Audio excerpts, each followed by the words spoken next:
ये देवजी पटेल को बीजेपी का टिकट मिला, सामने मिला उदयलाल को टिकट, चौधरी को। उदयलाल जी उस टाइम जीवाराम ने उनके रिश्तेदार उदयलाल जी को समर्थन किया, देवजी पटेल को कभी समर्थन नहीं किया। और उस टाइम भी देवजी पटेल जीते। जीतने के बाद में फिर जीवाराम जी तैयार हुए कि मुझे फिर दोबारा इलेक्शन हुआ, तो वहाँ पार्टी ने बोला ये आप बंदा बार बार हारता भी है बीजेपी पार्टी से और पार्टी को टिकट दे तो हराता है, इसलिए इसको बीजेपी से कभी टिकट नहीं मिलेगा।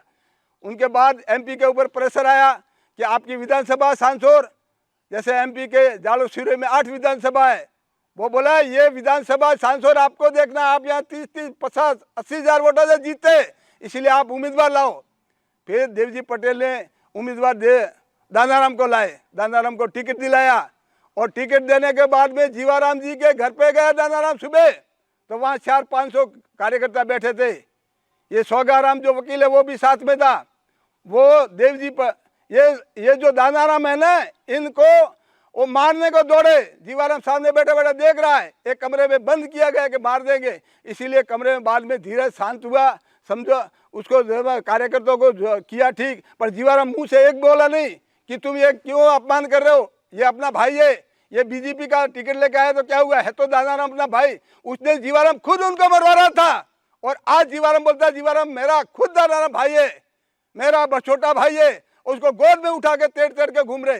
ये खुद दानाराम को मार रहा था जीवाराम जी के बंगले के ऊपर, और सब सांसद की पब्लिक को मालूम है। झूठ बोलता है जीवाराम, फिर भी वो दानाराम बोलता है, ये दानाराम बोलता है हाँ मेरे को टिकट मिला, मैं वहां से आ रहा था, मुझे देवजी पटेल आने नहीं दिया। सबको मालूम है कि वहां बंगले पे गया और दानाराम को ये लोग ने कमरे में बंदी किया तो उस दिन पिटाई होती थी।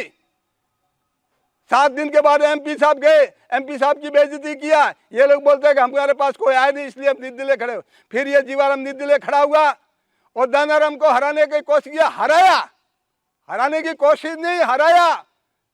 दानाराम को 60,000 वोट मिला, जीवाराम को 50,000, दोनों का वोट जुड़ता तो सुखराम विष्णु को 86,000 वोट मिला, बीजेपी 25,000 से जीतती।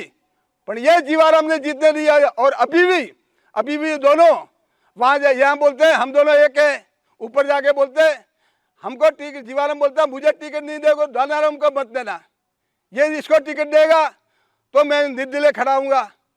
जीवाराम को टिकट देने का बोले तो पार्टी बोल रही है ये गद्दार है, ये पार्टी का विरोध जा रहा है, इसीलिए किसी भी हिसाब से जीवाराम को टिकट दे। अब करना तो करना क्या, मजबूर होकर पार्टी ने एमपी को बोला आप 3 बार सांसद थे, 30-25,000 50,000 से आगे आपको लड़ना पड़ेगा। देवजी पटेल ने पार्टी कार्यालय में मना बोला, फिर भी ऊपर से 7 एमपी को भेजा, दिल्ली से केंद्र से भेजा कि आप एक इलेक्शन लड़ेंगे, आपके 8 विधानसभा में 7 बीजेपी के एमएलए हैं, 1 सुखराम कांग्रेस का, इसीलिए आपको लड़ना ही पड़ेगा क्योंकि विधानसभा में कांग्रेस जीती है और लोकसभा में बीजेपी, इसीलिए आपका वहाँ नाम अच्छा है, आप वहाँ जाके इलेक्शन लड़ो। जबरदस्ती लड़ाया। यहाँ आने के बाद में आज जीवाराम बोल रहा है एमपी पटेल, देवजी पटेल, वो लोग ने हमको टिकट नहीं लेने दिया। टिकट देना केंद्र सरकार और राज्य सरकार की एक कमेटी होती है, उसका काम है, ये इनको खुद को मालूम है, फिर भी जानबूझकर यहाँ की आम पब्लिक को भड़का रही है। ये लोग का एक ही लक्ष्य है जीवाराम का कि सांसद में जीतूंगा तो मैं ही जीतूंगा, दूसरे को नहीं जीतने दूंगा।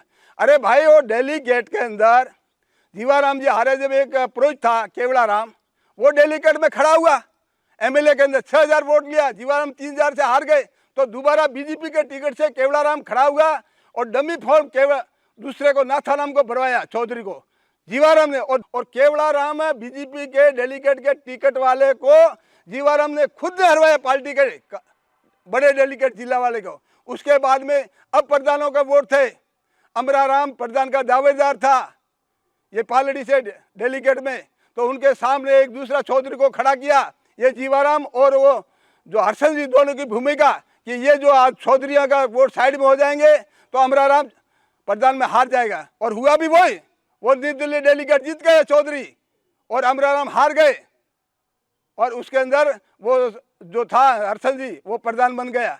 जीवाराम की और इन लोग की एक ही है, मेरे सामने वो आज़ादी के टाइम में जो राजा महाराजा होते थे उसके सामने कोई बोलते रहे उसको गांव से निकाल दिया जाता था।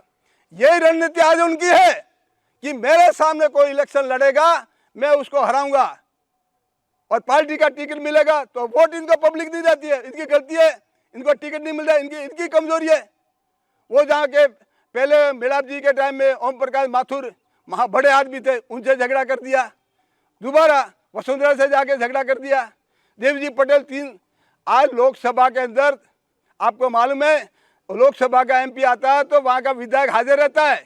जीवाराम यहाँ विधायक था, निर्दलीय था जब भी बीजेपी का, फिर कभी भी जीवाराम ने एमपी को भाव नहीं दिया।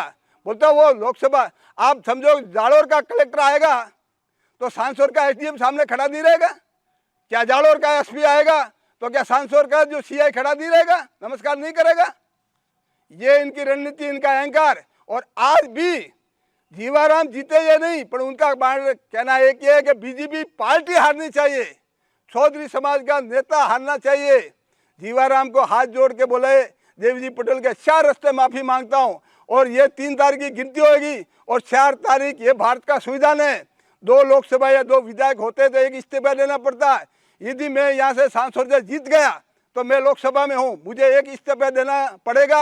आप बोलो तो मैं आपका सांसद का दे दूंगा और आप 36 कौम को जो चाहिए उसको आप उम्मीदवार बना दो, मैं तैयार हूँ, परंतु पार्टी को जिताओ, बीजेपी पार्टी को जिताओ।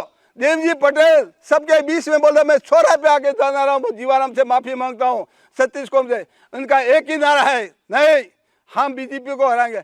क्यों कि समाज की हमेशा के लिए चौधरी समाज की टिकट कट जाएगी, एमपी एमएलए में हार जाएंगे तो ऊपर लोकसभा में नहीं मिलेगी। और आपका नसीब है कि सांसौर का लोकसभा संसद दिल्ली में 3 बार गया, कभी जिंदगी में नहीं जाएगा। बूटा सिंह यहाँ आते थे, वो आप उनके दर्शन नहीं कर सकते थे, मशीन कर लेके आगे पीछे घूमते थे लोग, वो आप भूल गए क्या? आप इनको एक वार्ड पर सरपंच की तरह गिनते हो।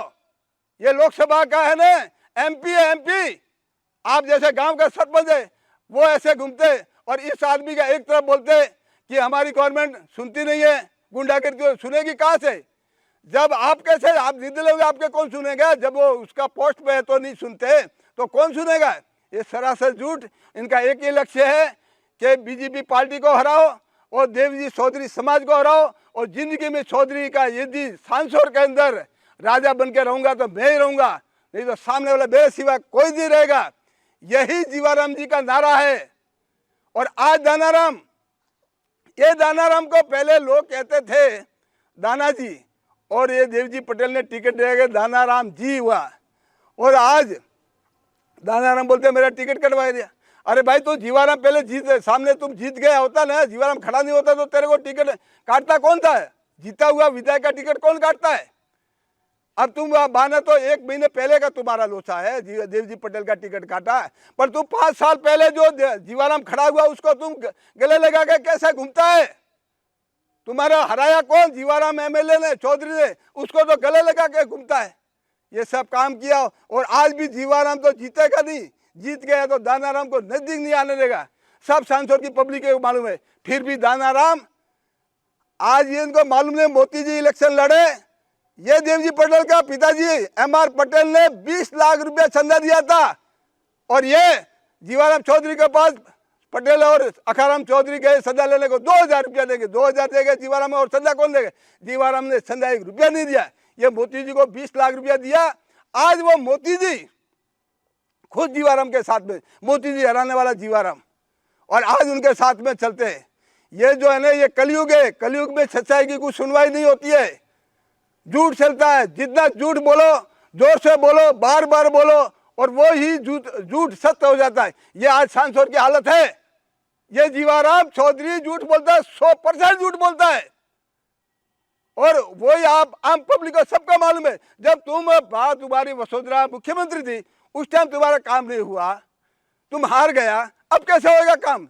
अब बोले जेडी पार्टी, जीवाराम राष्ट्रीय अध्यक्ष, दानाराम प्रदेश अध्यक्ष, फिर वो मोती जी जिला अध्यक्ष, ये जो अपने हर्षद पुरोहित ये तहसील अध्यक्ष, ये पार्टी था इनके गांव के राष्ट्रीय अध्यक्ष भी सांसौर के, प्रदेश अध्यक्ष सांसौर के, जिला अध्यक्ष सांसौर के और हर्षद जी भी सांसौर के। सब ये पार्टी कहाँ जाएगी?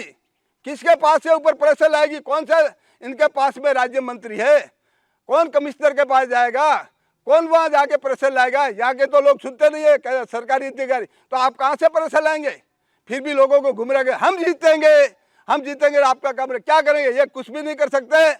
मेरी वीडियो में आपको कोई भी गलती लगे तो मुझे माफ़ कर लेना। मैं आप लोगों, यहाँ की जनता 3,18,000 लोगों से मैं माफ़ी चाहता हूँ। मेरी गलती मुझे क्षमा कर देना, पर सत्य बोलना मेरा धर्म है और सत्य बोलते रहूँगा। मेरे शरीर में प्राण है तब तक मैं सत्य बोलूँगा। मेरा नाम जीवाराम गीता भाटी है। मेरा मोबाइल नंबर है 9869306550। आप मुझे सीधी बात कर सकते हैं, एक भी